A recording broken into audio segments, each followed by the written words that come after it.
Good morning class. आज हम व्याकरण के पत्र के टॉपिक को आगे बढ़ाते हैं। कल हमने पत्र में औपचारिक पत्र पढ़े थे, आज हम अनौपचारिक पत्र पढ़ेंगे। पत्र, अनौपचारिक पत्र, क्योंकि औपचारिक पत्र हम पहले वाली वीडियो में पढ़ चुके हैं। ये पत्र उन लोगों को लिखा जाता है जिनसे हमारा व्यक्तिगत संबंध होता है। औपचारिक पत्र में कोई निजी संबंध नहीं होता, कोई व्यक्तिगत संबंध नहीं होता। और अनौपचारिक पत्र में हमारा निजी संबंध होता है और व्यक्तिगत संबंध भी रहता है। अनौपचारिक पत्र अपने परिवार के लोगों को, जैसे माता पिता, भाई बहन, सगे संबंधियों को और मित्रों को उनका हालचाल पूछने, निमंत्रण देने और सूचना आदि देने के लिए लिखे जाते हैं। अनौपचारिक पत्र कार्यालयी होते हैं, व्यावसायिक होते हैं, प्रार्थना पत्र होते हैं। 3 प्रकार के होते हैं औपचारिक पत्र। अनौपचारिक पत्र में किस किस को लिखे जाते हैं? जो निजी संबंधी होते हैं, जिनको हम जानते पहचानते हैं, जैसे माता पिता, भाई बहन, सगे संबंधी, मित्र, उनका हालचाल पूछने, निमंत्रण देने, सूचना आदि देने के लिए लिखे जाते हैं।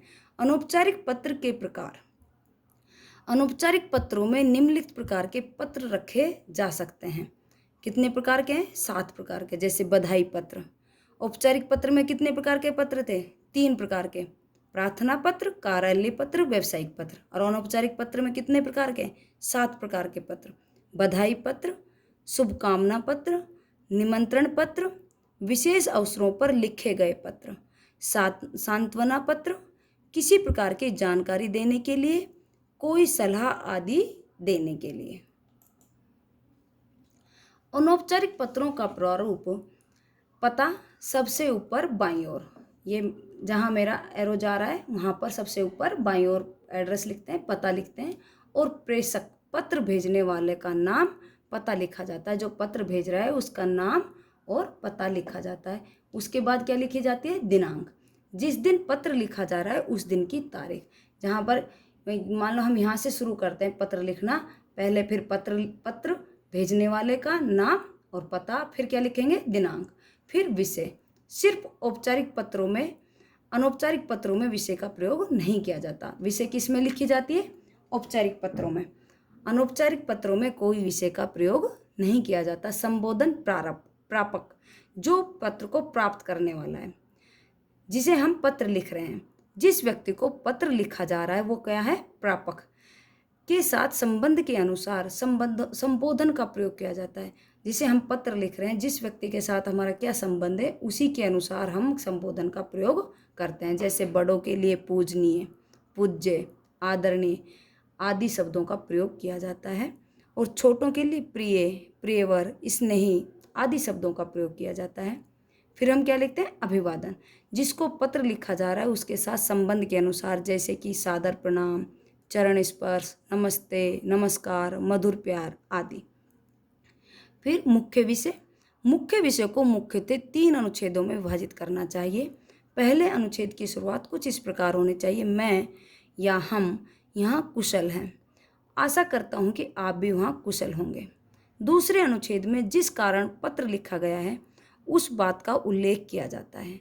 एक मैं पत्र किस कारण से लिख रहा हूँ, जैसे मैं आज आपको सत्संगति, सुसंगति के बारे में पत्र पढ़ा रही हूँ, तो दूसरे अनुच्छेद में उसका वर्णन करूँगी कि सुसंगति के बारे में आपको कैसे रहना है, कैसे बुरी संगति से बचना है, उसका उल्लेख। तीसरे अनुच्छेद में समाप्ति के पहले कुछ वाक्य अपने परिवार संबंधियों की कुशलता के लिए लिखने चाहिए, जैसे कि मेरी तरफ से बड़ों को प्रणाम, छोटों को आशीर्वाद व प्यार आदि।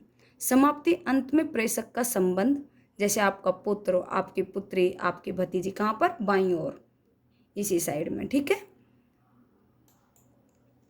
अनौपचारिक पत्र लिखते समय ध्यान रखने योग्य बातें हैं। भाषा सरल व स्पष्ट होनी चाहिए। कैसी होनी चाहिए? सरल व स्पष्ट। पत्र लेखक तथा प्रापक की आयु, योग्यता, पद आदि का ध्यान रखा जाना चाहिए।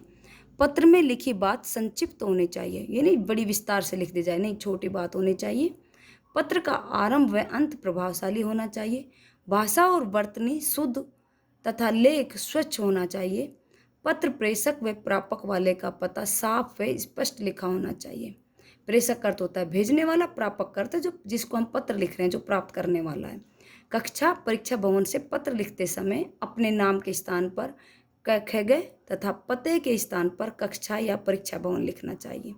अपना पता और दिनांक लिखने के बाद एक पंक्ति छोड़कर आगे लिखना चाहिए। पत्र में काट छांट नहीं होनी चाहिए। छोटे भाई को अच्छी संगति के महत्व पर पत्र। ये क्या है? एड्रेस। मैं कहाँ से लिख रही हूँ? कमरा नंबर 23A झा, छात्रावास, यूनिवर्सिटी रोड, इलाहाबाद। उसके बाद मैंने क्या लिखा? दिनांक 24 अगस्त 2020। प्रिय रंजन, आशा है कि तुम सकुशल होंगे। कई दिनों से तुम्हारा कोई समाचार प्राप्त नहीं हुआ। अपने छोटे भाई को लिख रहे हैं कि प्रिय रंजन, तुम सकुशल होगे और तुम्हारा कई दिनों से कोई समाचार प्राप्त नहीं हुआ, अतः पत्र पाते ही अवश्य लिखना तुम्हारी पढ़ाई कैसी चल रही है। यहाँ कैसी के आगे बाद क्वेश्चन मार्क क्यों आए? क्योंकि मैंने क्वेश्चन पूछा है कि आपकी पढ़ाई कैसी चल रही है। सदैव अच्छी संगति का ही चलन करना, सदैव सत्संगति में ही रहना।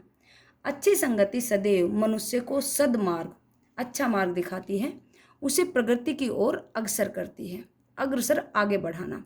भविष्य निर्माण की दिशा में अच्छी संगति को सदैव रचनात्मक भूमिका होती है। अच्छी संगति की कैसी भूमिका होती है? रचनात्मक भूमिका होती है। वहीं दूसरी ओर कुसंगति मनुष्य को पतन का मार्ग दिखाती है। कुसंगति का अर्थ क्या होता है? बुरी संगति। इसलिए मित्रों व संपर्क जनों के चुनाव में अत्यधिक सावधानी बरतनी चाहिए। मुझे आशा है कि आशा ही नहीं, पूर्ण विश्वास है कि तुम जीवन पथ पर, जीवन के रास्ते पर सत्संगति के महत्व को सदैव याद रखोगे। बड़ा भाई कैसे समझा रहा अपने छोटे भाई को? और अपने सफल चरित्रवान व महान व्यक्तित्व से परिवार, समाज व देश के नाम को गौरवान्वित करोगे। फिर तीसरा अनुच्छेद आ गया तुम्हारे पत्र में। मैंने अभी आपको बताया था कितने अनुच्छेद में लिखने चाहिए? 3 अनुच्छेद में।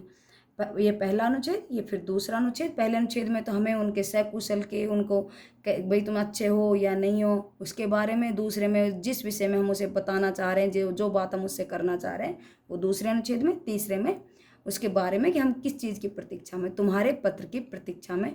तुम्हारा अग्रज, अग्रज का अर्थ होता है बड़ा भाई, सुबंध चक्रवर्ती।